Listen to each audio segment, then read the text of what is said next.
নারায়ে তাকবীর, নারায়ে তাকবীর। খুদার আকাশ, খুদার জমিন, খুদা কায়েম করো আমরা দিন। এই স্লোগান আগে মুখস্থ করাইছেন? হ্যাঁ, একটা স্লোগান দিয়ে দিলেই হয়। যে স্লোগান সবাই পারবে সেগুলো দিবেন। আন্দাজে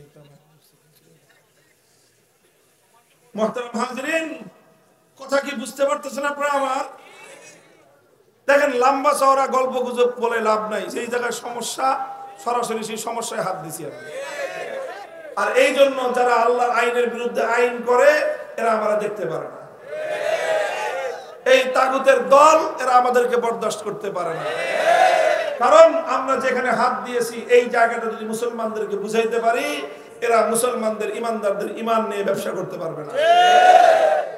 আমাদেরকে, আমরা যখন এই সমস্ত কথা বলি, একদল আছে আমাদেরকে বলে ধর্ম ব্যবসায়ী, বদমাইশ। ধর্ম ব্যবসায়ী আমরা না, ধর্ম ব্যবসায়ী তো তারা যারা এভাবে আল্লাহর দ্বীনের একান্ত অনুগত ইমানদারদের ইমানকে হরণ করে বেঈমান বানায়, লক্ষ কোটি মুসলমানদের ইমানকে হরণ করে নিয়ে আবার টুপি মাথায় দিয়ে নির্বাচন আসলে মসজিদে আসে।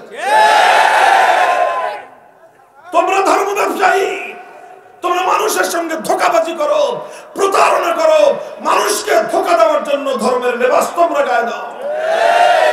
আর যারা ধর্মের কথা বলে, আল্লাহর আইন দুনিয়াতে বাস্তবায়ন করার কথা বলে, যারা ইসলামী হুকুমত বাস্তবায়ন করার কথা বলে, ইসলামী রাষ্ট্র গড়বার কথা যারা বলে, তারা ধর্মের জন্য জীবন দিতে প্রস্তুত।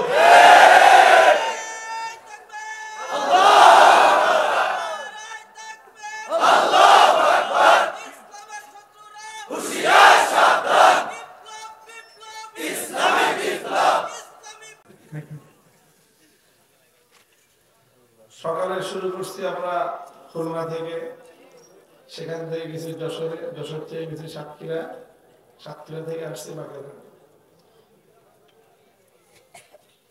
আসলে মূলত আপনাদের এখানে আসা ওয়াজ করার জন্য না। সবাই বলে যে হুজুর কোন রকম খালি একটু দেখা সাক্ষাৎ করতে আসেন, আপনি দেখলেই হবে। কিন্তু পরে আসলে শুধু দেখলে আর মন জুড়ায় না, তারপরে পরে কিছু ওয়াজ করেন। তারপরে খালি ওয়াজ করলেও হয় না, খালি যে কিছু কথা বলবো, কিছু ওয়াজ নসিহত করবো, এতেও আপনাদের তৃপ্তি হবে না। কেন তৃপ্তি হবে না? আপনারা এই যে আমার নাম শুনলে আসেন হলো স্লোগান দেওয়ার জন্য। এখন স্লোগান তো আর খালি মাঠে দেওয়া যায় না, তো আগে তো কথাবার্তা বলে পরিবেশ উত্তপ্ত করতে হয়, তারপরে সেটা কি হয়? স্লোগান। আর আপনারা তো স্লোগান দেন একটা মাহফিলে, স্লোগান দেন 1 মিনিট 2 মিনিট,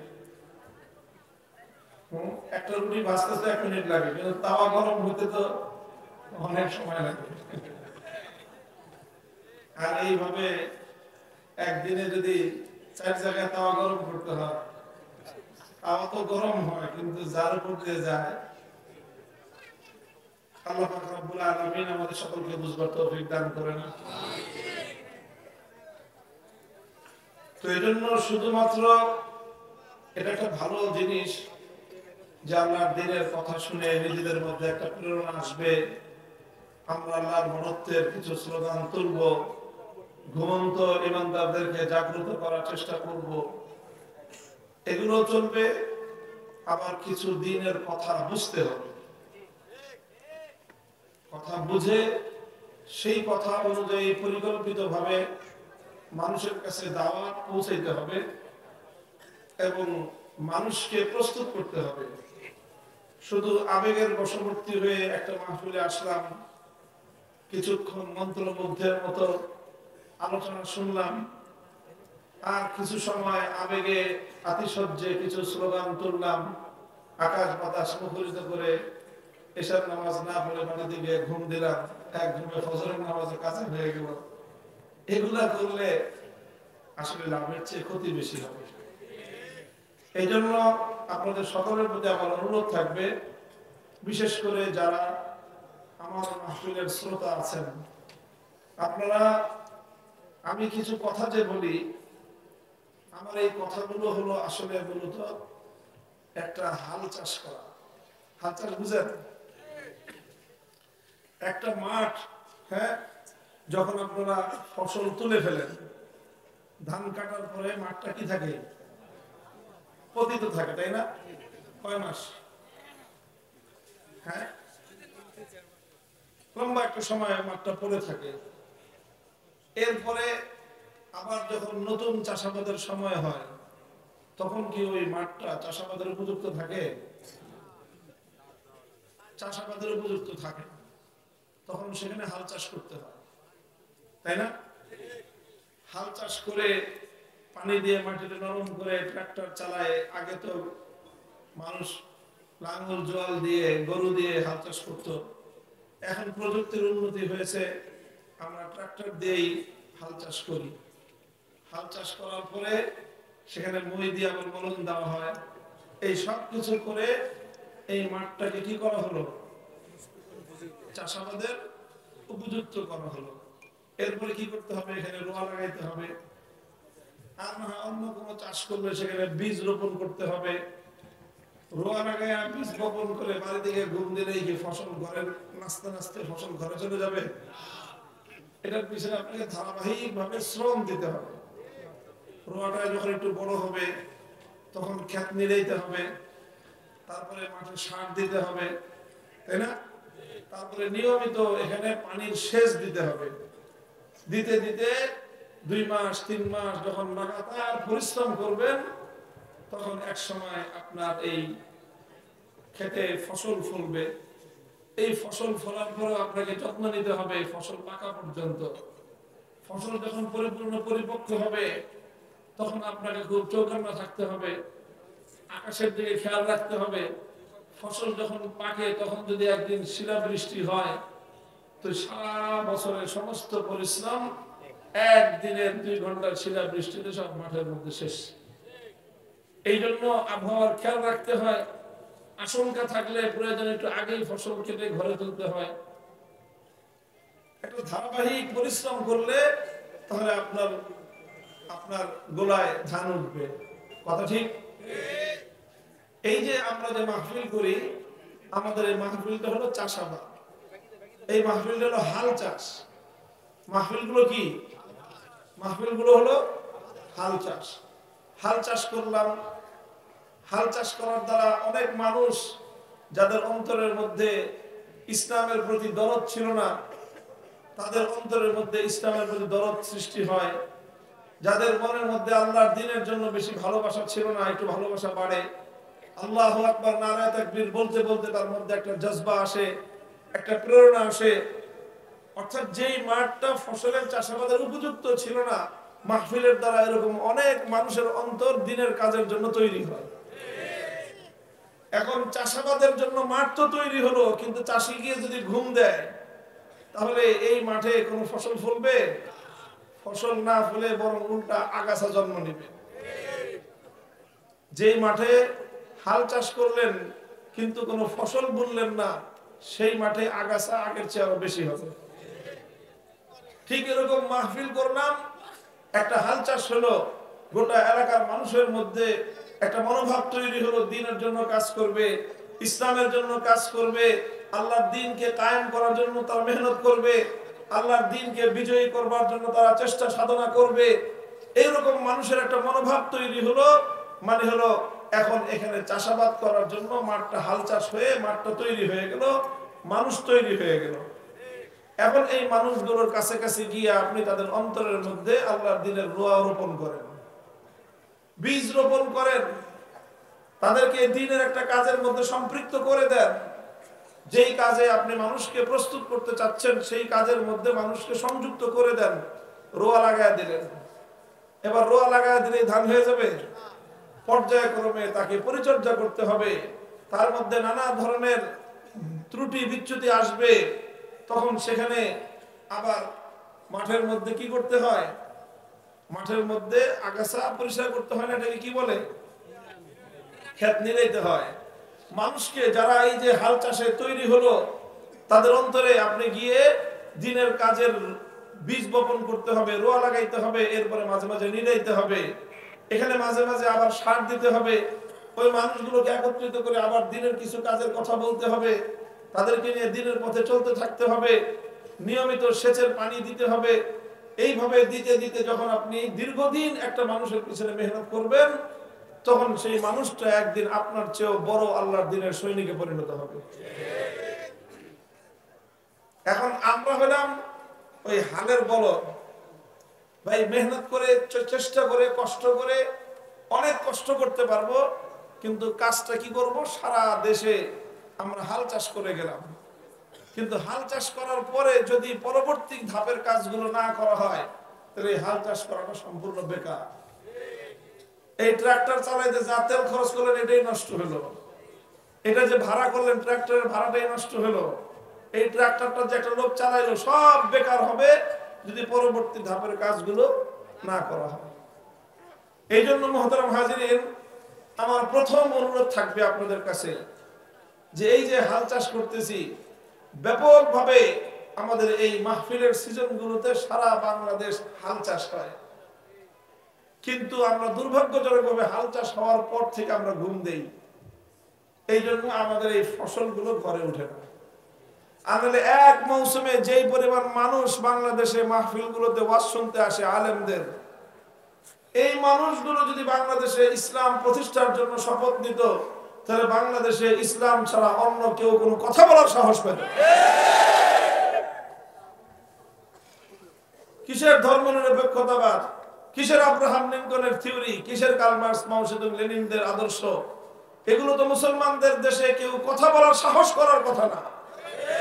এই সমস্ত কথা নিয়ে আসলে সাধারণ মানুষই তো তাদেরকে বয়কট করার কথা, তাদেরকে পিটে এলাকা ছাড়া করার কথা, কিন্তু হয় না কেন? কারণ যে মানুষ এখন আজকে আমার মাহফিলে এসে নারায়ে তাকবীর দিবেন, যে মানুষগুলো এখন আমার মাহফিলে এসে আল্লাহু আকবার বলবেন, কালকে আবার সেখানে আরেকটা গানের আসর হলে তারা সেখানে গিয়ে হুমড়ি খেয়ে পড়বেন। এইভাবে যদি চলতে থাকে, এক পা গেলাম, দুই পা পিছাইলাম, তো এইভাবে ঠন ঠন ঠন চলতেছে, মাহফিলও জমজমাট, গানের আসরও জমজমাট। আল্লাহ জাতিকে হেদায়েত করেন। এই জন্য আমাদের যাদেরকে আল্লাহ পাক কিছুটা বুঝ দিয়েছেন, আমাদের কাজ হলো মাহফিল আমরা করব। দেখেন, আপনি ট্রাক্টর ভাড়া করবেন, হাল চাষ করবেন, কতটুকু জমি আপনি হাল চাষ করবেন? খালি চোখ যতদূর যায় খালি হাল চাষ করে বেড়াবেন? আপনি হাল চাষ তো ততটুকু করবেন যত দূর পর্যন্ত, যতটুকু জমিতে রোয়া লাগায়ে চাষ করার মতো আপনার সামর্থ্য আছে। এর চেয়ে বেশি জমি আপনি হাল চাষ করবেন? অতিরিক্ত যেই জমিটাতে হাল চাষ করবেন সেটা বেকার, সেটা নষ্ট, অর্থের অপচয়, সময়ের অপচয়। মাহফিল গুলো হলো হাল চাষ। মাহফিল আমরা ততটুকু করব যতটুকু মাহফিল করার পরে এখান থেকে আমরা মানুষজন কালেকশন করে আল্লাহর দ্বীনের জন্য তৈরি করতে পারবো, ততটুকু মাহফিল করব। এই কথাগুলো যেন মনে থাকে, এই উদ্দেশ্যে আমরা মাহফিল করব, যে মাহফিল হলো হাল চাষ। এই হাল চাষের মাধ্যমে মানসিকতা তৈরি হয় আল্লাহর দ্বীনের জন্য। এরপরে অব্যাহত মেহনতের মাধ্যমে একটা মানুষকে আল্লাহর দ্বীনের সৈনিক হিসেবে, আল্লাহর দ্বীনের একজন নিবেদিত প্রাণ, আল্লাহর দ্বীনের একজন কর্মী হিসেবে, আল্লাহর দ্বীনের উপরে একজন চলনেওয়ালা হিসেবে একটা মানুষকে প্রস্তুত করা যায়। আল্লাহ বুঝার তৌফিক দান করেন। আমি আপনাদের সম্মুখে কোরআনে পাকের সূরাতুন নিসা থেকে একটি আয়াত তেলাওয়াত করেছি, 60 নম্বর আয়াত। আয়াতের মধ্যে আল্লাহ পাক রব্বুল আলামিন বলেন, আলাম তারা ইলাল্লাযীনা ইয়াজউমুনা আন্নাহুম আমানু বিমা উনজিলা ইলাইকা ওয়া মা উনজিলা মিন ক্বাবলিকা ইউরিদুনা আন ইয়াতাহাকামু ইলাত তাগুতি ওয়া ক্বাদ উমিরু আন ইয়াকফুরু বিহি ওয়া ইউরিদু আশ-শাইতানু আন ইউদিল্লাহুম দালালাম বাঈদা। আল্লাহ বলেন যে দেখো, কিছু মানুষ আছে, বড় আশ্চর্যজনক বিষয়, আল্লাহ নিজে আশ্চর্য প্রকাশ করতেছেন যে লক্ষ্য করছেন কিছু মানুষ এমন আছে যে তারা দাবি করে যে তারা নাকি ঈমানদার। কি দাবি করে? ইয়াজউমুনা আন্নাহুম আমানু, তাদের দাবি অনুযায়ী তারা দাবি করে যে তারা নাকি ঈমানদার, তারা ঈমান এনেছে, এই কথা তারা দাবি করে। অথচ ইউরিদুনা আন ইয়াতাহাকামু ইলাত তাগুত, তারা চায় তাগুতের কাছ থেকে বিচার নিতে। তারা চায় তাগুতের কাছ থেকে ফয়সালা মানতে, তারা তাগুতের কাছে সিদ্ধান্ত চায়। এই হলো তাদের অবস্থা। অথচ ওয়াকাদ উমিরু আন ইয়াকফুরু বিহি, আল্লাহর পক্ষ থেকে তাদেরকে নির্দেশ দেওয়া হয়েছে তাগুতের কাছে বিচার চাইবা তো দূরের কথা, তাগুতকে পরিপূর্ণভাবে অস্বীকার করতে বলা হয়েছে।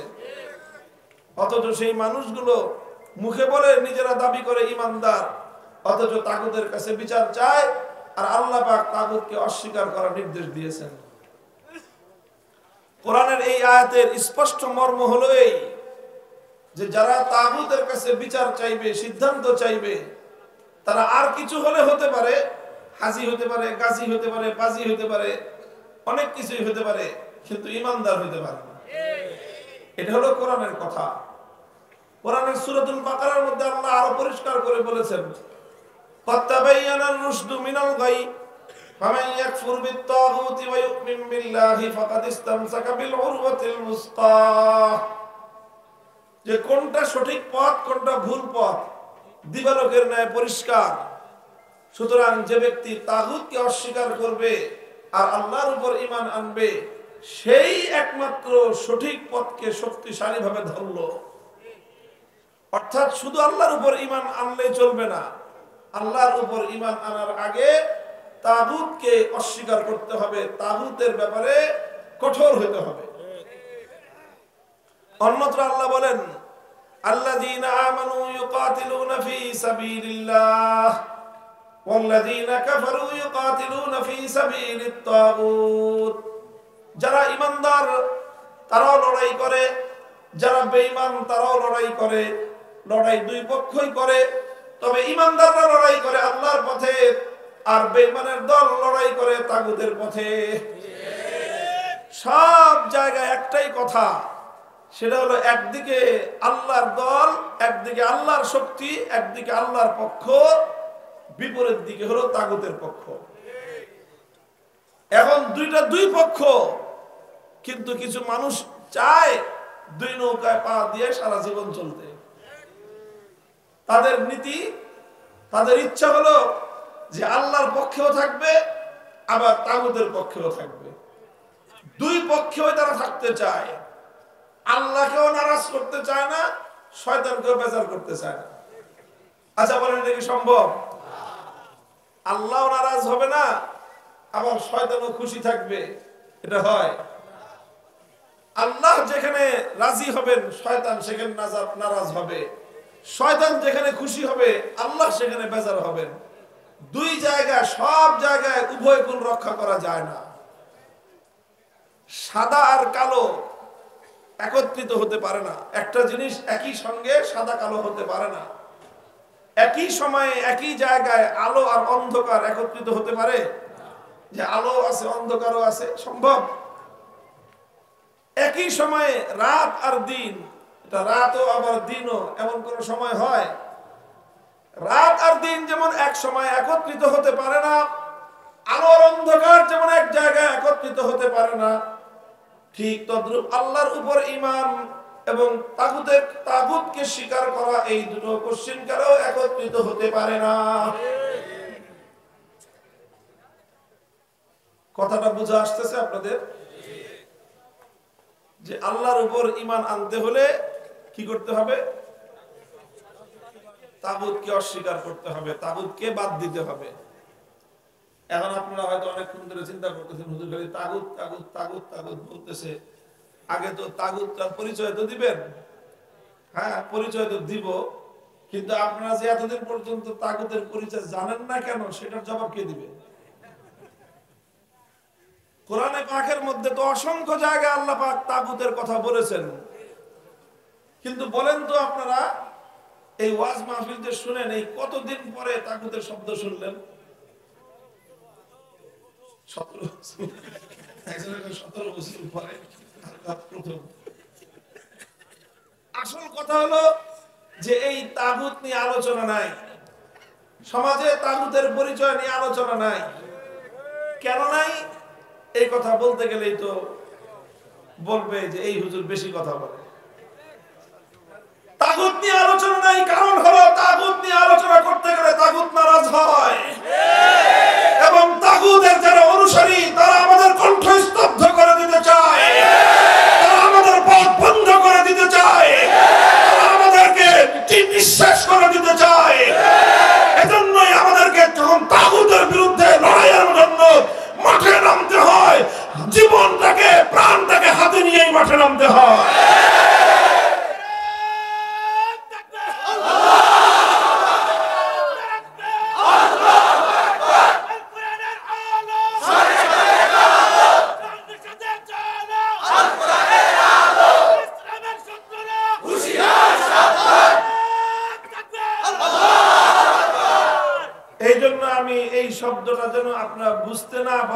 অর্থ বুঝার আগেই এতবার এই তাগুত শব্দ বলতেছি যেন আপনারা বিরক্ত হয়ে যান।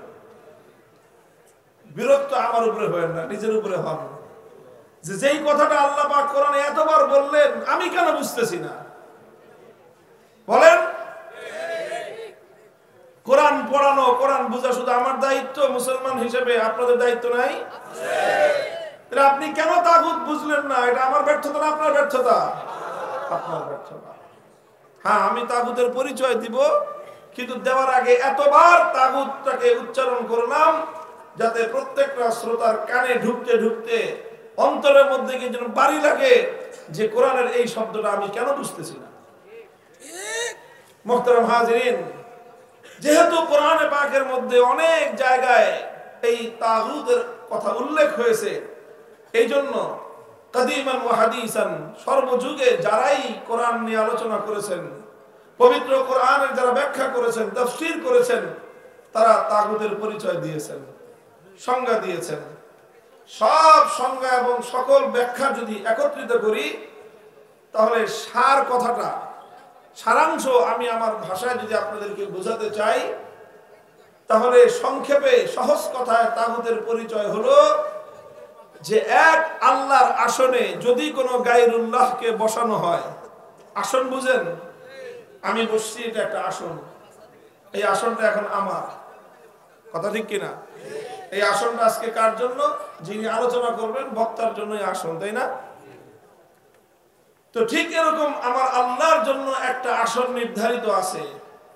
আল্লাহর জন্য নির্ধারিত সেই আসনে আল্লাহকে ছাড়া অন্য কাউকে যদি বসানো হয় বা অন্য কেউ যদি বসে, তাকেই বলা হয় তাগুত। কথা বোঝা গেল? যে আল্লাহর জন্য নির্ধারিত আসনে অন্য কাউকে বসানো হলে বা অন্য কেউ বসলে তাকেই কি বলা হয়? তাগুত বলা হয়। এবার আমি আপনাদেরকে দৃষ্টান্তের মাধ্যমে আরো পরিষ্কার করে বোঝাচ্ছি। যেমন ধরেন, এই মহাবিশ্বের মধ্যে মানুষের ইবাদত পাওয়ার উপযুক্ত একমাত্র কে? কথা পরিষ্কার? ইবাদত পাওয়ার উপযুক্ত একমাত্র কে? সিজদা পাওয়ার উপযুক্ত একমাত্র কে? এখন ইবাদত পাওয়ার উপযুক্ত যদি একমাত্র আল্লাহ হয়ে থাকেন, এখন কোন মানুষ যদি ইবাদতকে আল্লাহর জন্য না করে অন্য কারো জন্য করে, তাহলে মাবুদ হওয়ার কথা একমাত্র আল্লাহ। মাবুদ হওয়ার যে আসন, ওই আসনটা আল্লাহর জন্য নির্ধারিত। এখন মাবুদ হওয়ার সেই আসনে আল্লাহর পরিবর্তে যদি অন্য কেউ অন্য কাউকে বসায়, তাহলে যার ইবাদত করা হবে, যাকে মাবুদ বানানো হবে, তাকেই বলা হয় তাগুত। কারণ মাবুদ হওয়ার আসনে বসবেন কে? আল্লাহ। মাবুদ হওয়ার আসন নির্ধারিত কার জন্য? আল্লাহ। তো কাজেই আল্লাহ যেখানে মাবুদ হবেন, সেখানে অন্য কাউকে যদি মাবুদ বানানো হয়, তাহলে সেই কি? যেমন সে যুগে মানুষ এক আল্লাহকে বাদ দিয়ে লাত, মানাত, উজ্জা, হুবাল এই সকল দেব দেবতাকে মাবুদ বানিয়েছিল।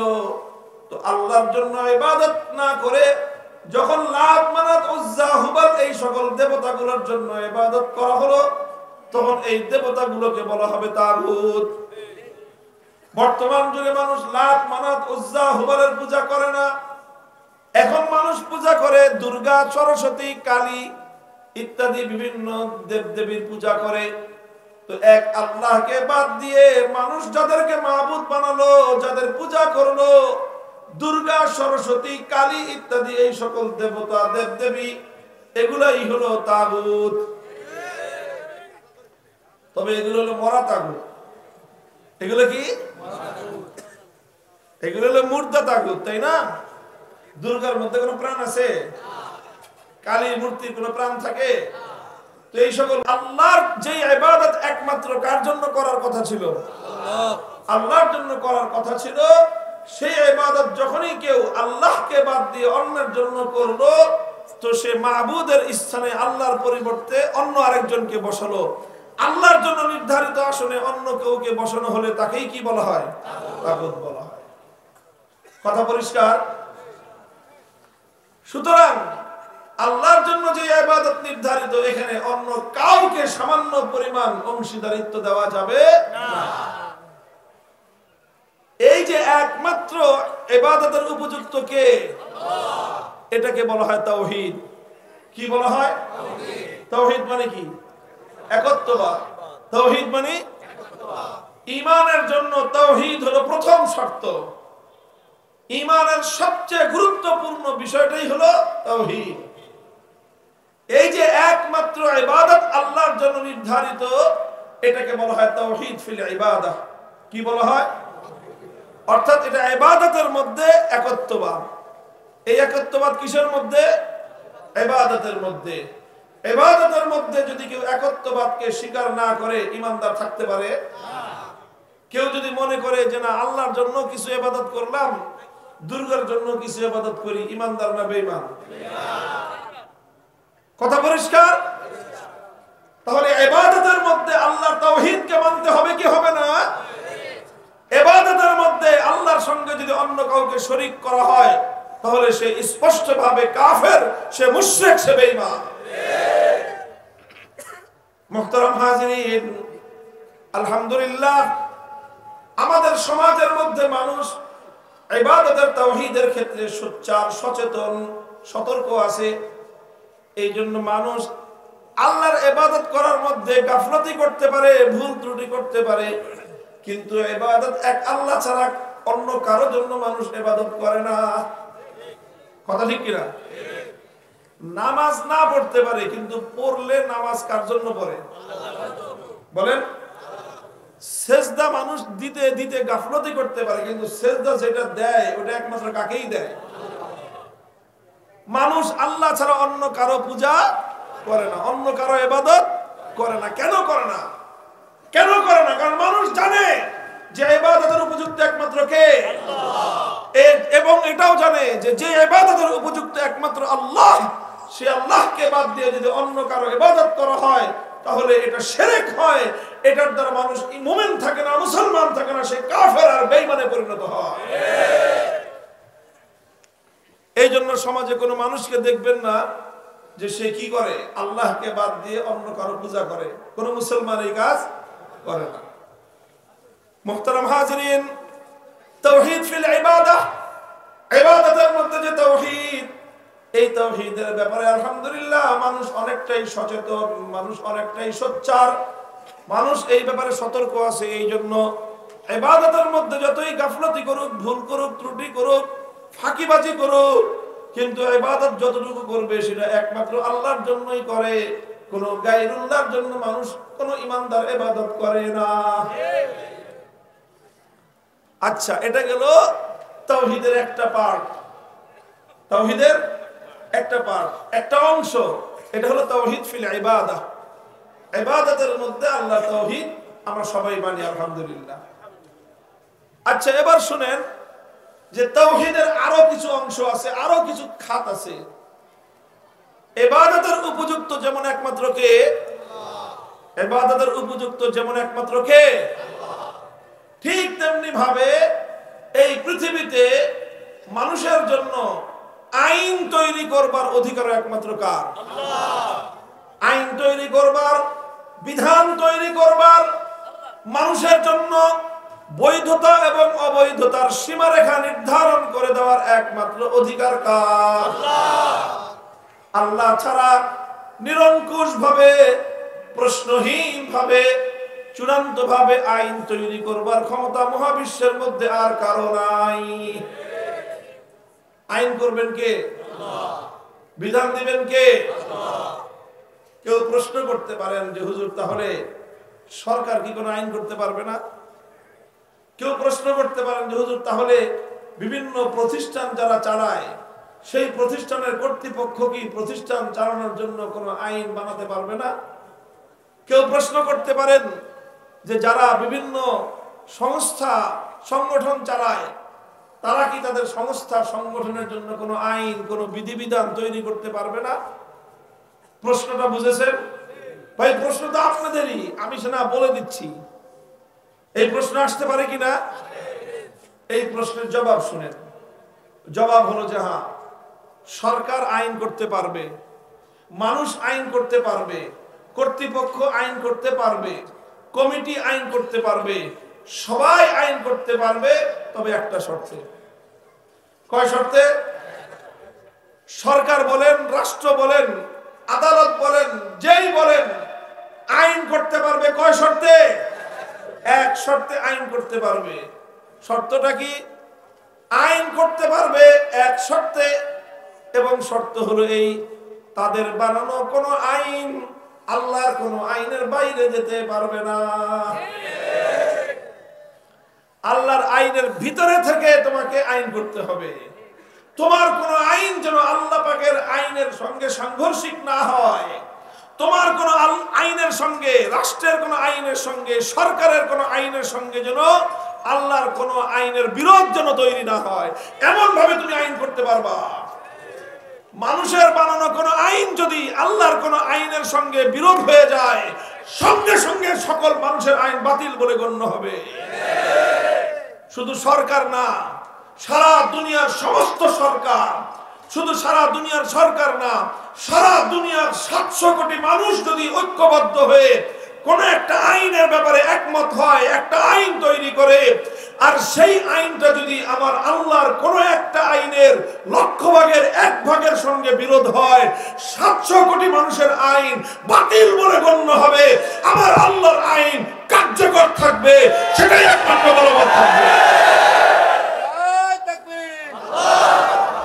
নারায়ে তাকবীর, আল্লাহু আকবার, নারায়ে তাকবীর, আল্লাহু আকবার। তন্ত্রমন্ত্রের দিন শেষ, তন্ত্রমন্ত্রের দিন শেষ, হয়তো শাহাদাত, হয়তো শাহাদাত। তাহলে কথা পরিষ্কার, সরকার আইন করতে পারবে, রাষ্ট্র আইন করতে পারবে, কর্তৃপক্ষ আইন করতে পারবে, কমিটি আইন করতে পারবে, সবাই পারবে আইন করতে, কিন্তু শর্ত কয়টা? কয়টা শর্ত?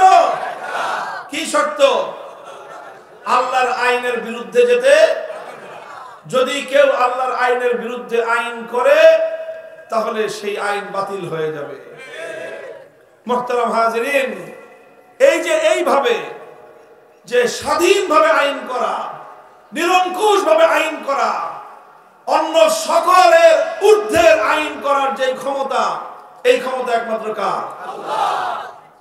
আল্লাহ পাক যেই এই যে আইন করবার, চূড়ান্ত ভাবে আইন করবার এই যে আল্লাহর ক্ষমতা, যেরকম ভাবে ইবাদতের উপযুক্ত একমাত্র কে? এটাকে বলা হয় তাওহীদ ফিল ইবাদাহ। আইন তৈরি করবার ক্ষেত্রে একমাত্র আল্লাহর যেই ক্ষমতা, সেই ক্ষমতাকে বলা হয় তাওহীদ ফিল হাকিমিয়াহ, অর্থাৎ আইন করার, বিচার করার ক্ষেত্রে আল্লাহ পাক এক এবং অদ্বিতীয়। মুহতারাম হাজিরিন, ইবাদতের ক্ষেত্রে যদি কোনো মানুষ আল্লাহর সঙ্গে অন্য কাউকে শরীক করে, ঈমান থাকে না। ইবাদতের মধ্যে যদি কোনো মানুষ আল্লাহর সঙ্গে অন্য কাউকে এক মুহূর্তের জন্য শরীক করে, তার যেমন ঈমান থাকতে পারে না। আইন তৈরি করবার ক্ষেত্রেও কোন মানুষ যদি এক আল্লাহর আইনের বিরুদ্ধে অন্য কোন মানুষের আইনকে বিশ্বাস করে নেয়, তখন সেই মানুষের ঈমান থাকতে পারে না। ভাই, কথা পরিষ্কার, ঈমানের কথা খুলে খুলে বলতেছি, যেন কিয়ামতের দিনে এই কথা বলতে না পারেন যে হুজুররা তো আমাদেরকে ঈমানের কথা বুঝায় নাই আল্লাহ, এই জন্য আমি বেঈমান হয়ে আসছি। তখন কিন্তু কোনো অজুহাত আল্লাহর কাছে গ্রহণযোগ্য হবে না। ঈমানটা নিয়ে যান, অন্তত ঈমানটা নিয়ে গেলে বাকিগুলোর ব্যাপারে অজুহাত চলবে, বাকিগুলোর ব্যাপারে সুপারিশ চলবে, বাকিগুলোর ব্যাপারে হাত পা ধরে মাপটাপ চাইলে আল্লাহ ক্ষমা করে দিবেন। কিন্তু ঈমানের প্রশ্নে কোনো ক্ষমা হবে না, কোনো ছাড় হবে না। আল্লাহ এটা আগাম বলে দিয়েছেন, কোরআনের আয়াত নাযিল করে দিয়েছেন, ইন্নাল্লাহা লা ইয়াগফিরু আন ইউশরাকা বিহি ওয়া ইয়াগফিরু মা দুনা যালিকা লিমান ইয়াশা। আল্লাহ পাক রব্বুল আলামিন কেউকে যদি তার সঙ্গে শরীক করা হয়, এই অপরাধ আল্লাহ কোশ্চেন কালেও ক্ষমা করবেন না। আল্লাহ অগ্রিম জানিয়ে দিয়েছেন, শিরক ছাড়া অন্য যাবতীয় এর চেয়ে ছোট সব গুনাহ আল্লাহ চাইলে maaf করে দিতে পারেন। মনে করেন একটা মানুষ 24 ঘন্টার মধ্যে 23 ঘন্টা 55 মিনিট এক আল্লাহর ইবাদত করে, শুধু 5 মিনিটের জন্য দুর্গার পূজা করে। ইমানদার না বেঈমান? কেন? সে তো 23 ঘন্টা 55 মিনিট আল্লাহর ইবাদত করছে, তো ইমানদার থাকতে পারবে না? তাও আচ্ছা 5 মিনিট না আরো কম, 1 মিনিট শুধু দুর্গার পূজা করে, ইমানদার না বেঈমান? যে 1 মিনিট না, এই শুধু 5 সেকেন্ডের জন্য দুর্গার পূজা করে প্রত্যেকদিন, ইমানদার না বেঈমান? মুহতারাম হাজিরিন, এটা এমন একটা জিনিস এখানে কোনো কম্প্রোমাইজ চলে না, এটা এমন একটা জিনিস এখানে কোনো ছাড় চলে না, এখানে কোনো অংশীদারিত্ব এক মুহূর্তের জন্য আল্লাহ বরদাস্ত করেন না। আমার আল্লাহ পাক রব্বুল আলামিন তার তাওহীদের ক্ষেত্রে, একত্ববাদের ক্ষেত্রে আল্লাহ পাক কোন মাখলুক, কোন গায়রুল্লাহর এক চুল পরিমাণ অংশীদারিত্ব আমার আল্লাহ গ্রহণ করেন না, অংশীদারকে আল্লাহ পাক বরদাস্ত করেন না। এটা ইবাদতের ক্ষেত্রে যেরকম, ইবাদতের ক্ষেত্রে যেরকম এই কথা প্রযোজ্য, ঠিক একই ভাবে তাওহীদ ফিল হাকিমিয়া, আইন তৈরি করবার ক্ষেত্রে আমার আল্লাহর যে একচ্ছত্র ক্ষমতা, ওই ক্ষমতার বাইরে গিয়ে কেউ যদি কোনো আইন তৈরি করে তাহলে সে হলো তাগুত, আর যারা তাকে বিশ্বাস করবে, যারা তার আনুগত্য করবে, তারা সব মুশরিক এবং বেঈমান। সন্দেহের কোনো অবকাশ নাই, সন্দেহের কোনো অবকাশ নাই। আল্লাহ পাক রব্বুল আলামিনের আইনের বিরুদ্ধে কোন আইন তৈরি করলে সেই আইন যারা তৈরি করবে তাদেরকে বলা হবে কি? সে যেই হোক। আল্লাহর আইনের বাইরে গিয়ে কোন রাজা বাদশা যদি কোন আইন তৈরি করে সেই রাজা বাদশাকে বলা হবে তাগুত। আল্লাহর আইনের বিরুদ্ধে কোন প্রধানমন্ত্রী যদি আইন জারি করে সেই প্রধানমন্ত্রীকে বলা হবে তাগুত। আল্লাহর আইনের বিরুদ্ধে কোন প্রেসিডেন্ট যদি কোন আইন জারি করে সেই প্রেসিডেন্টকে বলা হবে তাগুত। আল্লাহর আইনের বিরুদ্ধে কোন আদালত, কোন বিচারপতি যদি কোন আইন জারি করে সেই বিচারক, সেই আদালতকে বলা হবে তাগুত। আল্লাহর আইনের বিরুদ্ধে কোন মন্ত্রী পরিষদ যদি কোন আইনকে অনুমোদন করে গোটা মন্ত্রী পরিষদকে বলা হবে তাগুত। আল্লাহর আইনের বিরুদ্ধে কোন আইন যদি কোন সংসদ, কোন আইন পরিষদ অনুমোদন দেয়, পাশ করে, গোটা সংসদকেই বলা হয় তাগুত। কে বিশ্বাস করবে তারা সব মুশরিক। কথা বুঝেন নাই? দুর্গা তো হলো তাগুত, আর দুর্গাকে যারা পূজা করে তারা কি? তো ঠিক এরকম যারা আল্লাহর আইনের বিরুদ্ধে আইন করে তারা হলো তাগুত, তারা একটা দুর্গা। একটা দুর্গা যেরকম তাগুত, যারা আল্লাহর আইনের বিরুদ্ধে আইন করে তারা ওরকম তাগুত, বরং দুর্গার চেয়ে বড় তাগুত। কেন বলেন? দুর্গা তো হলো মরা, আর যারা আল্লাহর আইনের বিরুদ্ধে আইন করে ওরা হলো জেতা। দুর্গা, সরস্বতী, কালী এগুলো হলো মুর্দা তাগুত। আল্লাহর আইনের বিরুদ্ধে যারা আইন তৈরি করে তারা হলো জিন্দা তাগুত। দুর্গার পূজারীরা যেরকম বেঈমান, দুর্গার পূজারীরা যেরকম মুশরিক, দুর্গার পূজারীরা যেরকম ইমানদার হতে পারে না, যারা জিন্দা তাগুতদের আইনকে অনুসরণ করে, জিন্দা তাগুতদের আইনকে যারা বিশ্বাস করে, তারা হাজারবার হজ করতে পারে, ইমানদার হতে পারে না, মুসলমান হতে পারে না। নারায়ে তাকবীর, নারায়ে তাকবীর। খুদার আকাশ, খুদার জমিন, খুদা কায়েম করো আমরা দিন। এই স্লোগান আগে মুখস্থ করাইছেন? হ্যাঁ, আরে একটা স্লোগান দিয়ে দিলি, যে স্লোগান সবাই পারবে সেগুলো দিবেন। আন্দাজে মুহতারাম হাজিরিন, কথা কি বুঝতে পারতেছেন আপনারা আমার? দেখেন, লম্বা চওড়া গল্প গুজব বলে লাভ নাই। সেই জায়গায় সমস্যা, সরাসরি সেই সমস্যায় হাত দিছি আমি। আর এই জন্য যারা আল্লাহর আইনের বিরুদ্ধে আইন করে এরা আমরা দেখতে পারে না। এই তাগুতের দল এরা আমাদেরকে বরদাস্ত করতে পারে না। কারণ আমরা যেখানে হাত দিয়েছি এই জায়গাটা যদি মুসলমানদেরকে বুঝাইতে পারি, এরা মুসলমানদের, ইমানদারদের ইমান নিয়ে ব্যবসা করতে পারবে না। আমাদেরকে, আমরা যখন এই সমস্ত কথা বলি, একদল আছে আমাদেরকে বলে ধর্ম ব্যবসায়ী, বদমাইশ। ধর্ম ব্যবসায়ী আমরা না, ধর্ম ব্যবসায়ী তো তারা যারা এভাবে আল্লাহর দ্বীনের একান্ত অনুগত ইমানদারদের ইমানকে হরণ করে বেঈমান বানায়, লক্ষ কোটি মুসলমানদের ইমানকে হরণ করে নিয়ে আবার টুপি মাথায় দিয়ে নির্বাচন আসলে মসজিদে আসে। তোমরা ধর্ম ব্যবসায়ী, তোমরা মানুষ মানুষের সঙ্গে ধোঁকাবাজি করো, প্রতারণা করো, মানুষকে ধোঁকা দেওয়ার জন্য ধর্মের লেবাস তোমরা গায়ে দাও। আর যারা ধর্মের কথা বলে, আল্লাহর আইন দুনিয়াতে বাস্তবায়ন করার কথা বলে, যারা ইসলামী হুকুমত বাস্তবায়ন করার কথা বলে, ইসলামী রাষ্ট্র গড়বার কথা যারা বলে, তারা ধর্মের জন্য জীবন দিতে প্রস্তুত।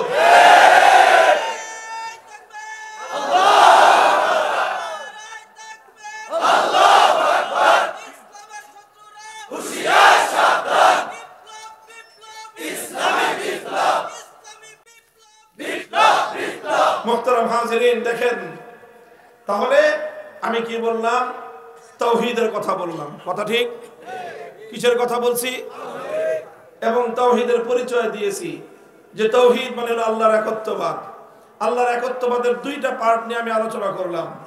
একটা হলো ইবাদতের তাওহীদ, আর একটা হলো আইন করার তাওহীদ।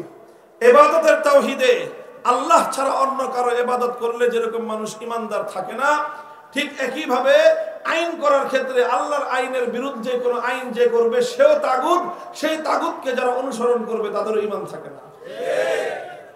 তাগুতের ঈমান তো থাকবেই না, দুর্গার কি ঈমান আছে নাকি? তো যারা আইন করে ওদের তো ঈমান থাকার প্রশ্নই নাই, ওদের দল যারা করে ওদেরও ঈমান থাকে না।